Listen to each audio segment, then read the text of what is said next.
자, 그리고 또 한 가지 논란이 일고 있는 일이 생겼습니다. 대선 개입 여론 조작 의혹을 수사하는 검찰이요. 수사 과정에서 이재명 전 대표 등의 통신 자료를 조회한 것으로 알려졌습니다. 그러면서 민주당의 반발, 검찰을 향한 공세가 거세지고 있습니다. 국민과 야당 탄압의 눈이 멀어 간이 배 밖으로 나왔습니까? 윤석열 대통령은 후보 시절 수사기관의 통신 조회에 대해 불법 사찰이다, 개슈타포나 할 짓이라고 말했던 당사자입니다. 그 말대로라면 윤석열 정권이야말로 개슈타포가 판치는 나치 정권입니다. 검찰이 야당 국회의원들의 통신 자료를 조회했습니다. 이는 명백한 야당 탄압입니다. 국회의원에 대한 사찰은 국민에 대한 사찰이기도 합니다. 제가 읽어내린 이 문구들은 2021년 12월 23일 당시 윤석열 후보가 페북에 썼던 글입니다. 여기에서 제가 고친 건 공수처를 검찰로 고친 것 말고는 없습니다. 세상에.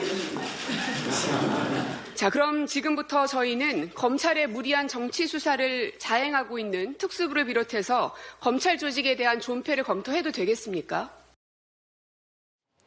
자, 윤 대통령 명예훼손 사건과 야당 의원들의 통신 조회, 어떤 연관성이 있는 건지 좀 정리를 해주시죠. 예, 그 설명드리기 전에 지금 통신 조회라고 표현을 하셨는데 사실 정확하게는 통신 이용자 정보 제공 요청입니다. 네. 그 통신 기록을 확인하거나 통신의 내용을 들여다볼 수 있는 게 아니고요. 누가 가입해 있는지를 확인하는 것이거든요. 그 전기통신사업법 제83조 그리고 83조 2에 의해서 그 가입자의 성명, 주민번호, 주소, 전화번호, 아이디 그리고 가입일 해지일 까지만 조회가 가능합니다. 그리고 지금 저 문자 메시지 캡처가 나오고 있습니다만은 이재명 대표가 올린 인증샷을 보더라도 본인이 조회된 정보는 그 가입자의 성명 그리고 전화번호만 조회가 된 걸로 확인이 됩니다. 이건 어떤 경우에 하냐면 수사를 할 때 우리가 주요 피의자의 통신 기록을 확보를 하지 않습니까? 그러면 이제 거기에 통화한 전화번호들이 나올 텐데 그게 누군지를 확인하는 과정에서 이런 통신 이용자 정보 제공 요청을 하게 됩니다. 그리고 그 지금 민주당에서 이 논평을 하면서 1월에 조회를 했는데 왜 8월에 통보를 했냐 이 부분을 문제를 삼는데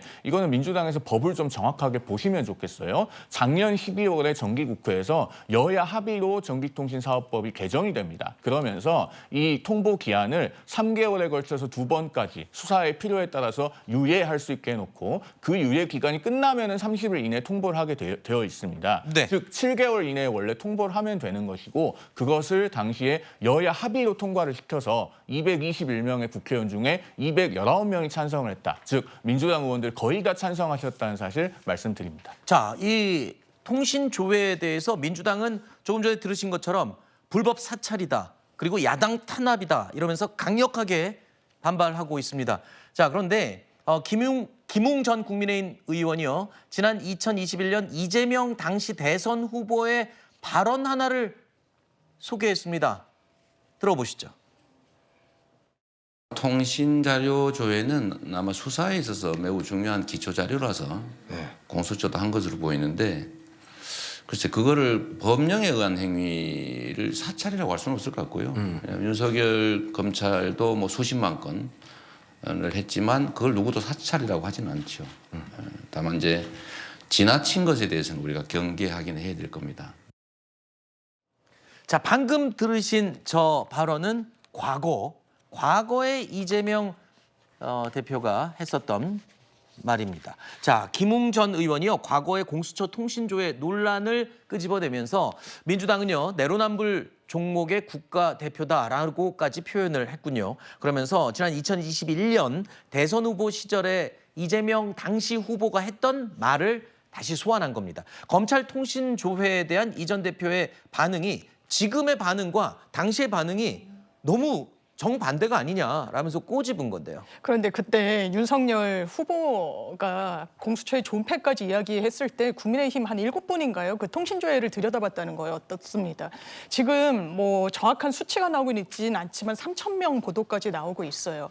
이게 왜 문제냐면 이게 영장으로 들여다보는 게 아닙니다. 일단 검찰에서 해당 통신사의 그 전화번호와 관련해서 누가 가입했는지 그리고 그 사람의 주소지가 뭔지 그 사람의 주민 국민등록은 어떻게 되는지를 전방위적으로 뽑아본 거예요. 지금 이 반부패 수사 일부는 윤석열 대통령을 피해자로 하고 있는 명예훼손 수사하고 있죠. 그런데 과거에 이 부분을 윤석열 당시 후보가 문제 삼았을 땐 사후 통지 조치조차 없었습니다. 이게 헌법 불합치 결정을 받았어요.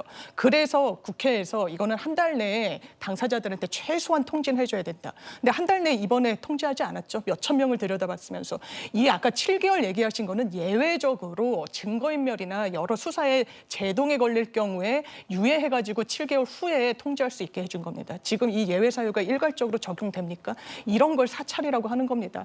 당신이 하면은 틀렸고 내가 하면 맞았다라는 그런 걸로 이런 내로남불 인식으로는 국정 운영하기 힘들 겁니다. 알겠습니다. 자, 여야 정치권 이야기는 여기서 정리하고요. 다음 준비한 이야기로 계속 이어가 보겠습니다.